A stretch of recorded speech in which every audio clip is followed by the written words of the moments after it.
Bismillahirrahmanirrahim. Assalamualaikum warahmatullahi wabarakatuh.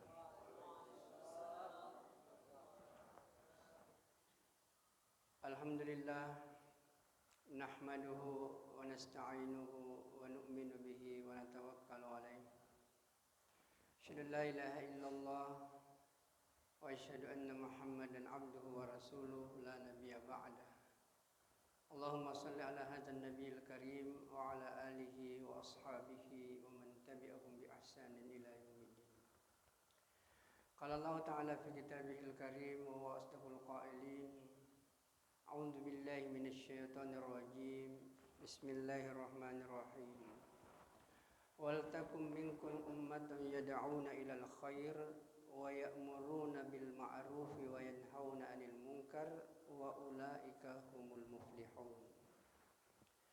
Aqala Rasulullah sallallahu alaihi wasallam, man ra'a minkum munkaran falyughayyirhu bi yadihi fa illam yastati fa bi lisanihi fa illam yastati fa bi qalbihi wa dzalika adhaful iman. Atau kama qala Rasulullah sallallahu alaihi wasallam. Hadirin jamaah maghrib Masjid Baitur Rahman ya, yang dirahmati Allah Subhanahu wa taala. Pertama-tama marilah kita bersyukur kepada Allah Subhanahu wa taala. Allah menjadikan kita sebagai orang yang beriman. Saya ingin menekankan lebih awal bahwa berbahagialah bapak-bapak dan saudaraku yang Allah berikan kepada kita nikmat iman. Nikmat iman ini adalah nikmat yang tertinggi. Harta, pangkat, jabatan itu enggak ada artinya apa-apa dibanding dengan iman. Sehingga bisa kita katakan begini, satu orang yang beriman di sisi Allah itu lebih berharga, lebih mulia dibanding dengan dunia beserta seluruh isinya. Satu orang. Begitu tingginya nilai iman. Kadang-kadang kalau saya sampaikan seperti ini pada adik-adik mahasiswa ketika mengajar, ada yang mengatakan bagaimana mungkin Ustaz, satu orang beriman itu lebih hebat daripada dunia. Saya tunjukkan sebuah hadis. Rasulullah sallallahu alaihi wasallam bersabda, "Rak'atul fajri khairu minad dunya wa ma fiha." Salat 2 rakaat kata Nabi itu lebih berharga dibanding dengan dunia. Jangankan satu orang, satu perbuatan orang beriman itu kadang-kadang jauh lebih hebat dibanding dengan dunia. 2 rakaat salat orang yang beriman itu di sisi Allah itu lebih berharga dibanding dengan dunia. Seandainya salat 2 rakaat ini diperlihatkan nilainya, pahalanya di satu sudut, kemudian di sudut yang lain diperlihatkan dunia beserta seluruh isinya, kemudian disuruh memilih mana yang Bapak pilih. Ini hasilnya salat 2 rakaat, ini dunia beserta seluruh isinya. Maka kita tolak mentah-mentah dunia. Kita akan memilih nilai salat 2 rakaat. Begitu tingginya yang namanya nilai salat 2 rakaat. Maka hadirin yang mulia, berbahagialah orang-orang yang diberikan nikmat iman. Kemudian dia memelihara itu iman. Karena sebenarnya yang paling penting sebenarnya dalam hidup ini adalah iman, keyakinan. Makanya Nabi Shallallahu Alaihi Wasallam ketika diutus menjadi nabi itu kan tinggal di Mekah lebih awal. Hampir 13 tahun Nabi di Mekah, itu hampir 11 tahun sebelum Nabi hijrah ke Madinah, itu belum ada ibadah yang kita kenal. Belum ada salat, belum ada puasa, belum ada zakat, belum ada haji, enggak ada. Itu ibadah-ibadah itu nanti diwajibkan ketika periode Madinah, kecuali salat. Salat itu diwajibkan oleh Allah itu 2 tahun sebelum Nabi hijrah ke Madinah. Jadi tahun ke-11 Hijriah. Itulah yang kita kenal dengan peristiwa Isra Mi'raj Rasulullah sallallahu alaihi wasallam. Jadi kalau kita lihat posisi salat ini demikian hebat, Karena satu-satunya ibadah yang diterima di langit hanya sholat saja. Kalau ibadah yang lain itu dikirim oleh Allah melalui malaikat Jibril alaihissalam. Jadi oleh karena itu sebenarnya kita bisa melihat seperti ini supaya kita bisa tahu di mana kedudukan sholat ini. Biasanya taruhlah misalnya gubernur dengan bupati, itu kalau ada informasi yang tidak terlalu penting, mungkin hanya disampaikan lewat WA atau SMS. Tapi kalau tingkat kepentingannya sudah lebih tinggi, saya yakin Pak Gubernur tidak main-main. Pasti dia telepon. Bupati Goa, ini ada instruksi. Kau lakukan di Goa, saya akan awasi dari jauh. Tetapi kalau tingkat kepentingannya sudah luar biasa, saya yakin Gubernur tidak main-main. Dia pasti katakan, wahai Bupati, kau pergi ke rumah jabatan, ada instruksi saya memberikan untuk diterapkan di Goa. Beginilah posisinya sholat, Pak. Jadi sholat ini ketika ibadah-ibadah yang lain, puasa, perintah zikir, perintah yang lain, Allah kirim hanya melalui Jibril alaihissalam. Tetapi untuk sholat, Allah tidak main-main. Allah perintahkan Jibril jemput kekasihku Muhammad, angkat dia ke langit, jumpa dengan saya untuk menerima ini sholat. Jadi sholat ini satu-satunya ibadah yang diterima di langit, dan inilah merupakan tiangnya agama. Hadirin yang dimuliakan oleh Allah Subhanahu wa taala, sebenarnya kalau kita mau merenung lebih jauh, kita ini sebenarnya manusia. Sebenarnya kita Allah ciptakan ini bukan untuk hidup di dunia ini saja, Pak. Tidak.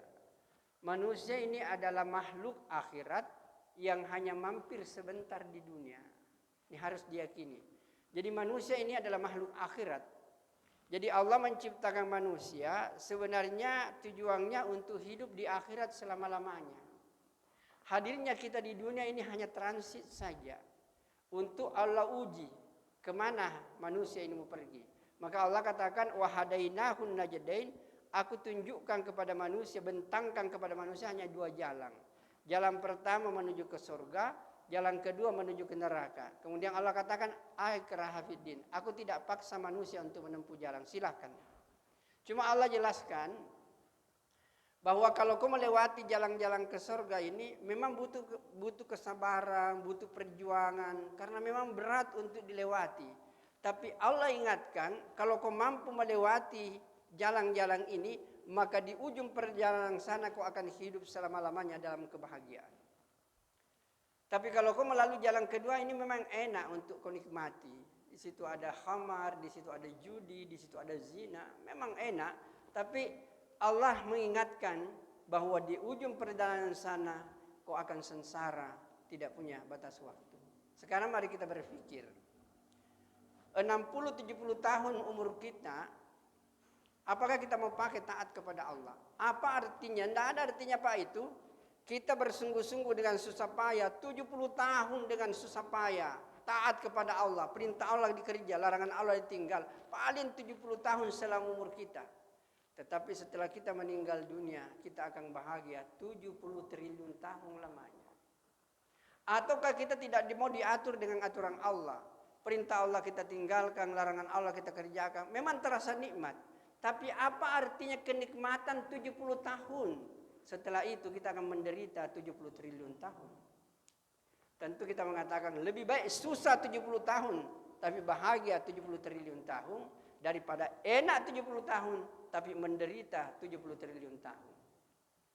Hadirin yang mulia, itu bahasa 70 triliun bukan Al-Quran, itu hanya bahasa saya. Kalau bahasa Al-Quran mengatakan khalidina fiha abada. Yang bahagia, bahagia selama-lamanya. Yang sengsara, sengsara, tidak punya batas waktu. Nah, hadirin yang dimuliakan oleh Allah Subhanahu wa taala. Jadi Allah menciptakan kita ini sebenarnya itu adalah tujuannya adalah untuk beribadah. Bahkan kadang-kadang kalau saya banyak berdialog Pak dengan adik-adik mahasiswa, hanya selalu saya buka wawasannya. Bahwa sebenarnya untuk apa sih kita beribadah? Untuk apa kita sholat? Untuk apa kita puasa dan lain sebagainya. Mari kita ambil contoh sederhana. Bahwa sholat, bahwa ketaatan kepada Allah ini adalah bentuk kita syukur kepada Allah.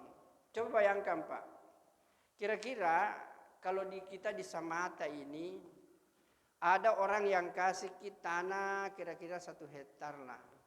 Itu sudah luas Pak itu. Jangankan 1 hektar sekarang, 1 kapling saja sudah gembira sama kita Pak. Kira-kira kalau ada orang kasih 1 hektar tanah, kemudian di tengah-tengahnya dia bangun rumah yang mewah, harganya mungkin miliaran. Dia bilang begini, wahai saudaraku, saya mau kasih ku hadiah. Ada tanahku 1 hektar, di tengah-tengahnya ada rumah mewah. Saya kasih Anda gratis. Kira-kira enak nggak perasaan kita Pak? Pasti enak. Kemudian dia bilang, oke saya tambah lagi. Setiap bulan saya akan kasih uang 10 juta. Saya yakin apapun yang diperintahkan oleh orang ini, selama kita mampu kerjakan pasti kita lakukan. Orangnya baik. Dikasih tanah, dikasih uang, dikasih rumah. Dan begitu baiknya, dan apapun yang diperintahkan, kalau kita mampu kerjakan pasti kita lakukan. Taruhlah misalnya begini. Dia bilang, wahai saudaraku, itu kan tanahmu luas. Pekarangannya itu luas, ada 1 hektar.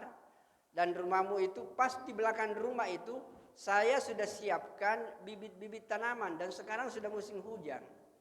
Itu bibit-bibit tanaman itu kau tanamlah. Itu ada rambutan di situ, ada mangga, ada langsat. Kau tanamlah semuanya itu. Tetapi saya ingatkan, suatu saat nanti, kalau semuanya itu berbuah, semua hasilnya untuk kamu dan bukan untuk saya. Kira-kira kita mau tanam itu pohon-pohon Pak. Saya yakin keterlaluan kalau kita tidak tanam. Sudah dikasih rumah, sudah dikasih tanah, sudah dikasih uang 10 juta per bulan. Hanya disuruh tanam itu saja pohon-pohon. Dan dia katakan kalau berbuah itu juga untuk kamu dan bukan untuk saya. Tentu kita mengatakan keterlaluan itu orang kalau dia tidak tanam itu. Itu bukan dicangkap oleh logika kita. Hadirin yang mulia, mari kita lihat kepada Allah Subhanahu wa taala. Ada satu surah dalam Al-Qur'an namanya surah Al-Waqiah. Itu ketika Nabi menyampaikan ini, maka sahabat langsung amalkan. Nabi katakan, wahai sahabatku, perhatikanlah, hendaklah engkau membaca surah Al-Waqiah paling sedikit 1 kali dalam 1 hari. Mau pagi, mau siang, mau malam, mau sore, mau malam. Yang penting jangan lewat 1 hari Anda tidak membaca surah Al-Waqiah. Karena surah Al-Waqiah ini adalah surah yang akan memuluskan rezeki Anda. Jadi orang yang setiap hari membaca surah Al-Waqiah, itu orang tidak mungkin ditimpa kefakiran dalam hidupnya. Sehingga sahabat itu luar biasa. Setelah Nabi mengatakan begitu, sahabat mengamalkan. Dan kita lihat Pak, Mekah tandus, nggak ada apa-apa. Sekalipun sekarang ini artinya kalau sudah ada beberapa daerah di Mekah itu sudah mulai hijau, sudah mulai, terutama Taif. Taif itu sekitar kira-kira 60 kilo dari Mekah. Itu sudah mulai hijau Pak, luar biasa dan sangat indah. Jadi yang dimuliakan oleh Allah Subhanahu wa taala. Jadi kalau kita lihat seperti ini, Allah katakan dalam surah Al-Waqiah itu, wahai manusia, kalau kau menanam sesuatu, lihat yang kau tanam, siapa yang tumbuhkan? Engkau yang tumbuhkan atau aku yang tumbuhkan? Tentu kita mengatakan taruhlah petani. Kalau petani itu menanam padi, siapa yang tumbuhkan itu padi? Petani atau Allah? Kita katakan Allah. Dan ketika pohon-pohon itu berbuah, taruhlah misalnya mangga ataupun pisang atau pepaya, tengok itu buah. Siapa yang kasih buah? Petani atau Allah? Tentu kita mengatakan semuanya ini Allah yang ciptakan. Jadi yang kita makan ini Allah yang berikan, Allah yang jamin kita. Begitupun juga dengan minuman, air ini dalam Al-Quran itu di surah itu dikatakan, afarama'aitumul ma'alladzi tashrabun. Apakah kau melihat air yang kau lihat, yang kau minum itu? Siapa yang menurunkan dari langit itu? Engkau yang menurunkan atau aku yang menurunkan, kata Allah. Dan hebatnya lagi Pak, sekarang musim hujan, mungkin kita selalu tiap hari lihat itu. Dan bahkan kalau Bapak biasa naik kapal terbang, itu kan awan di bawah. Itu luar biasa banyaknya Pak. Itu gumpalan-gumpalan air itu. Jadi awan itu adalah gumpalan-gumpalan air yang terpisah-pisah. Kadang-kadang juga ada berkumpul. Dan saya rasa Itu air yang ada di atas bukan hanya 1 tong, bukan hanya 2 tong. Itu berpuluh-puluh tong, bahkan beratus-ratus tong itu beratnya itu. Ini air terbang di atas, kenapa tidak jatuh-jatuh? Siapa yang tahan ini? Ada kekuatan dahsyat yang mengatur ini. Dan hebatnya lagi bapak-bapak, ini air yang ada di atas. Ketika Allah mau turunkan, Allah tidak turunkan sekaligus. Allah turunkan setetes demi setetes. Coba bayangkan Pak, kalau air yang 10 tong itu, 20 tong itu yang ada di atas, Allah turunkan 1 kali, hancur ini masjid Pak, hancur. Tapi Allah sayang kepada manusia, diturunkan setetes demi setetes. Jadi apa yang kita makan Allah kasih, yang kita minum Allah berikan. Ada lagi lebih hebat. Hadirin yang mulia, ada satu nikmat Allah. Kalau nikmat ini Pak hilang, yang namanya makhluk hidup, yang namanya manusia, nggak ada lagi hidup di dunia ini. Maka satu nikmat ini lebih berharga daripada apapun yang kita miliki. Dan nikmat ini bapak-bapak dan saudaraku yang mulia rasakan sekarang. Saya rasakan, bapak rasakan, dan dirasakan oleh semua manusia di dunia ini. Dan nikmat ini sangat besar. Bersambung dari Samata sampai ke Australia, Australia sampai ke Amerika. Ini yang disebut dengan nikmat udara. Udara ini besar luar biasa Pak. Dan di antara udara itu satu komponennya adalah oksigen. Ini oksigen bapak-bapak, ini kan keluar masuk dalam diri kita. Ini udara itu begitu mahalnya. Kalau udara ini hilang, jangankan 1 hari, 1 jam, 10 menit saja ini udara hilang, habis kehidupan manusia. Tapi Allah kasih udara seterusnya Pak. Selama bapak-bapak ini duduk, ini kan udara terus masuk, keluar, masuk, keluar. Bahkan kalau kita tidur Pak, ini udara tetap keluar, tetap masuk. Pertanyaannya, atas perintah siapa ini udara bisa keluar dan keluar masuk? Sampai sekarang, dunia ilmu pengetahuan, tidak ada yang bisa memberikan penjelasan atas perintah siapa udara ini masuk dan udara ini keluar. Kecuali dalam Al-Quran. Al-Quran mengatakan tidak akan terjadi sesuatu di dunia ini tanpa izin daripada Allah Subhanahu wa Ta'ala. Tidak akan bergeser satu pasir, tidak akan berhembus angin, tidak akan jatuh daun-daun dari pohonnya, dan tidak akan beredar itu darah dalam diri kita kecuali dengan izin Allah Subhanahu wa Ta'ala. Jadi yang mulia, coba bayangkan, yang kita makan Allah kasih, yang kita minum Allah berikan. Udara Allah kasih gratis. Allah lagi kasih kita sehat. Kadang-kadang ada orang begini. Allah tidak sayang kepada saya. Saya ini rezekinya sedikit saja. Padahal Bapak dan saudaraku yang mulia, orang itu sehat walafiat. Perlu kita yakini Pak, kesehatan itu lebih berharga daripada seluruh uang yang kita miliki. Mari saya kasih contoh sederhana. Kalau ada orang yang punya uang 1 triliun misalnya, tapi pada saat yang lain dia jatuh stroke, nggak bisa berbuat apa-apa Pak. Nanti bergerak kalau digerakkan, nanti goyang kalau digoyangkan. Tidak ada yang bisa dia makan lagi, stroke luar biasa. Tapi dia punya uang. Kira-kira kalau disuruh memilih, Pak, Bapak punya uang banyak ini, taruhlah 1 miliar saja. Tapi Bapak juga stroke, mana yang Bapak pilih? Bapak sehat walafiat, tapi 1 miliar ini habis. Atau tetap Bapak punya uang 1 miliar, tapi juga Bapak tetap stroke. Saya yakin tanpa berpikir panjang, dia akan katakan, lebih baik 1 miliar hilang. Tapi yang jelas, saya bisa sehat. Jadi kesehatan itu Pak, tidak ternilai harganya. Inilah yang harus kita pelihara sungguh-sungguh. Yang kadang-kadang orang sekarang ini, memburu yang namanya uang, harta, melupakan kesehatannya. Ketika uang terkumpul, jatuh sakit, uang yang dikumpulkan itu tadi habis dipakai untuk berobat, kemudian dia lupa untuk ingat kepada Allah Subhanahu wa Ta'ala. Maka hadirin yang mulia, nah sekarang mari kita lihat, yang kita makan Allah kasih, yang kita minum Allah berikan, udara gratis, kesehatan gratis. Apa yang Allah minta? Allah hanya mengatakan begini, wahai hambaku, semua itu aku kasih, hanya saya minta kepadamu, kau beribadahlah kepadaku. Kau taatlah kepada aku. Kau salat, kau puasa, kau zikir dan lain sebagainya. Kemudian Allah katakan, kalau kau beribadah, itu ada pahalanya. Pahalanya itu untuk kamu, bukan untuk saya. Jadi hadirin yang mulia, kira-kira keterlaluan enggak orang Pak kalau tidak sholat? Luar biasa keterlaluannya. Allah kasih makan, Allah kasih minum, Allah kasih udara, Allah kasih kesehatan. Disuruh salat Pak 5 menit saja. Dan dia katakan kalau kau salat ada pahalanya. Pahalanya itu untuk kamu dan bukan untuk saya. Dan tadi kita mengatakan kalau ada orang dikasih tanah, dikasih rumah, dikasih uang, disuruh tanam pohon. Dan kalau dia tidak tanam kita mengatakan keterlaluan. Lebih keterlaluan manusia kalau segala-galanya Allah berikan kepadanya. Disuruh salat 5 menit kemudian manusia itu tidak salat. Hadirin yang mulia, inilah harus kita membuka pemikiran. Tadi ayat yang dibacakan oleh imam itu mengatakan wal takum minkum ummatun. Hendaklah ada segolongan di antara kamu yang betul-betul senantiasa mengajak manusia kepada kebaikan, mencegah daripada kemungkaran. Coba cermati ayat penutup itu ayat wa ulaika humul muflihun. Itulah orang yang beruntung. Jadi orang yang beruntung itu sebenarnya adalah orang yang senantiasa berpikir bagaimana orang itu taat kepada Allah. Bahkan ada hadis Nabi, Bapak-bapak dan saudaraku yang mulia. Ada hadis Nabi perlu kita renungkan. Nabi katakan begini.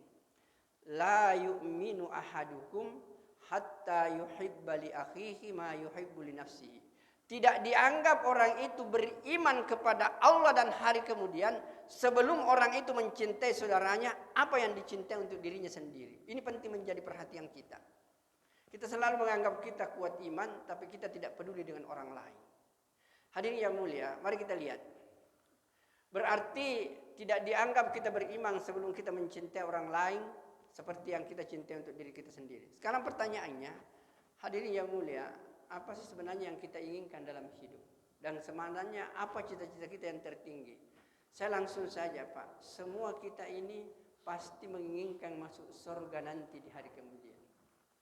Karena kita ini mau masuk surga, maka ketika kita jumpa dengan seseorang, tidak ada yang kita pikirkan Pak, kecuali bagaimana orang ini masuk ke dalam surganya Allah Subhanahu wa taala. Itulah namanya puncak iman Pak, perjuangan. Maka hadirin yang dimuliakan oleh Allah Subhanahu wa taala, dan inilah Pak yang banyak ditinggalkan umat sekarang ini. Kalau ibadah, Allahu Akbar, mereka rajin beribadah. Tapi mengajak manusia kepada kebaikan, inilah yang banyak ditinggalkan orang. Padahal mengajak kepada kebaikan lebih tinggi nilainya dibanding dengan kebaikan yang dikerjakan itu. Taruhlah misalnya salat. Kita salat, itu kan nilainya tinggi. Tetapi mengajak orang bagaimana dia salat itu pasti lebih tinggi nilainya. Dan bagaimana Bapak-bapak dan saudaraku yang mulia, kan begini sebenarnya ada hadis mengatakan siapa yang menunjukkan seseorang kepada kebaikan, maka dia akan mendapatkan pahala sebagaimana pahala orang itu tanpa mengurangi itu. Taruhlah misalnya begini. Saya salat. Kemudian saya mengajak orang lain untuk salat. Dan orang lain itu salat. Ketika saya salat, saya dapat pahala 27 karena berjamaah. Orang yang saya ajak berjamaah dapat juga pahala 27. Tapi karena saya memanggil dia, saya dapat pahala 27 dari dia. Saya sudah mendapatkan pahala 54. Ini juga mengajak yang lain. Ini Bapak sudah dapat 54, 54. Tapi karena saya yang pertama mengajak ini, maka saya sudah mendapatkan pahala 82. Begitulah seterusnya. Maka hadirin yang mulia, jadi orang yang membawa Islam ke Indonesia Pak, la haula wala, sudah ongkang-ongkang kaki di dalam kubur Pak. 1 juta orang Indonesia sholat, semua pahalanya lari kepadanya. Bahkan mungkin ada yang tidak pernah naik haji. Nanti diriwayatkan ada orang nanti di akhirat Pak, ketika dikasih catatan amalnya, dia bilang, kayaknya bukan ini catatan amalku. Malaikat bilang, jamako, tidak mungkin kita salah, ini kita malaikat, ini bukan manusia. Manusia itu kadang-kadang salah. Kalau malaikat tidak salah, itu mencatat amal. Dia bilang, tidak, saya tidak pernah naik haji. Kenapa ada pahala haji? Dia bilang, memang kau tidak pernah naik haji. Tapi orang yang kau dakwai, sadar, dan orang itu banyak uangnya. Orang itu lantaran dia sadar, dia pergi haji, anaknya pergi haji, keluarganya pergi haji, sehingga pahalanya banyak dan itu mengalir kepadamu. Jadi hadirin yang mulia, inilah yang penting Bapak-bapak dan saudaraku yang mulia, kita berpikir sungguh-sungguh bagaimana menyelamatkan keadaan Sekarang bapak-bapak di mana-mana luar biasa banyaknya masjid. Yang jadi masalah Pak, nggak ada orang yang mau masuk masjid, sedikit sekali. Di mana-mana Pak, kami bergerak ini mulai dari kompleks kami Villa Samata, kemudian masuk ke Sandrego, masuk ke Mutiara, masjid sama kondisinya Pak. Kurang orang berjamaah. Padahal mereka tahu bahwa berjamaah itu luar biasa nilainya. Maka hadirin yang mulia, inilah yang perlu menjadi perhatian kita. Bagaimanapun juga harus kita datangi Pak. Tadi saya sudah praktek di sini, saya ajak adik-adik berapa, mari kita keliling dari rumah ke rumah, ngajak mereka untuk memakmurkan ini masjid. Masjid sudah ada di mana-mana, tapi kenapa kita tidak makmurkan? Maka hadirin yang mulia, cuma memang banyak Pak. Kadang-kadang kalau kita mengajak orang, kadang-kadang marah Pak. Marah, tidak usah urus saya, kau urus dirimu saja. Biar saya masuk neraka. Astagfirullahaladzim. Tidak nak tahu itu neraka Pak itu ya. Hadirin yang mulia, begini saya kasih contoh supaya mudah kita pahami. Kalau ada Pak, ada anjing buta, ada juga babi buta, kemudian jalan sama-sama, di depannya ada lubang, di dalam lubang itu ada api yang membara, kemudian kita berdiri di situ. Ini anjing dan babi terus berjalan, dan kita yakin kalau ini anjing berjalan terus, dia akan pasti masuk ke dalam api yang membara dan akan terbakar hangus. Kira-kira bapak-bapak rela nggak kita membiarkan anjing sebagai binatang yang jijik dan babi ini binatang yang haram masuk ke dalam api? Saya yakin perasaan kemanusiaan kita belokkan itu anjing agar dia tidak masuk ke dalam api itu. Nah, mari kita berpikir. Sedangkan anjing saja kita mau selamatkan. Kenapa saudara-saudara kita yang tidak pernah masuk masjid, tidak pernah mengenal yang namanya sholat, kita tidak selamatkan mereka? Maka hadirin yang mulia, biar kita diusir Pak, biar kita dicaci maki, tetap panggil mereka. Sebab kalau kita tidak menyelamatkan mereka, bagaimana pertanggungjawab kita di akhirat nanti? Saya kasih contoh sebagai penutup supaya mudah dipahami. Mungkin sekarang ini banyak habis begadang Pak, karena proses perhitungan suara banyak orang yang mengantuk luar biasa. Taruhlah dia mengantuk, kemudian dia katakan, saya ini mau tidur, saya mengantuk luar biasa, jangan ada yang bangunkan. Apapun yang terjadi. Hadirin yang mulia, ketika dia habis bilang begitu, jangan ada bangunkan saya, apapun yang terjadi, tiba-tiba terjadi kebakaran. Ya. Dan Bapak tahu bahwa dia ada di rumahnya. Sekarang ini api luar biasa Pak, sudah hampir mendekati rumahnya. Pertanyaan saya, Bapak mau pergi kasih bangun? Apalagi dia tulis di pintunya, jangan bangunkan saya apapun yang terjadi. Jangan mau kasih bangun, itu ada tulis ya. Saya yakin Pak, tidak mungkin. Dari hati kita yang dalam pasti kita bangunkan. Kita ambil linggis, bongkar dia punya rumah. Ketika kita tarik Pak tangannya, Bapak ditinju, Bapak mundur, tidak. Kita tarik kakinya, kita ditendang, tidak. Kita tarik rambutnya, ini kebakaran. Ketika dia lihat api yang membara, apa dia katakan? Terima kasih saudaraku, kau telah menyelamatkan jiwa. Maka hadirin yang mulia, jadi kalau kita sibuk ini untuk mengajak orang kepada kebaikan, suatu saat nanti orang itu sadar, maka dalam sakaratul maut Pak, dia akan bersyukur luar biasa. Karena tidak mungkin orang itu meninggal sebelum diperlihatkan tempatnya nanti di mana. Orang yang akan masuk surga diperlihatkan tentang tempatnya di surga. Orang yang akan masuk neraka dalam sakaratul maut diperlihatkan tempatnya. Makanya orang yang sudah melihat tempatnya di surga, yang tadinya dia tidak taat kepada Allah, pasti dia bersyukur. Terima kasih saudaraku, ada yang pernah datang mengajak saya untuk sholat.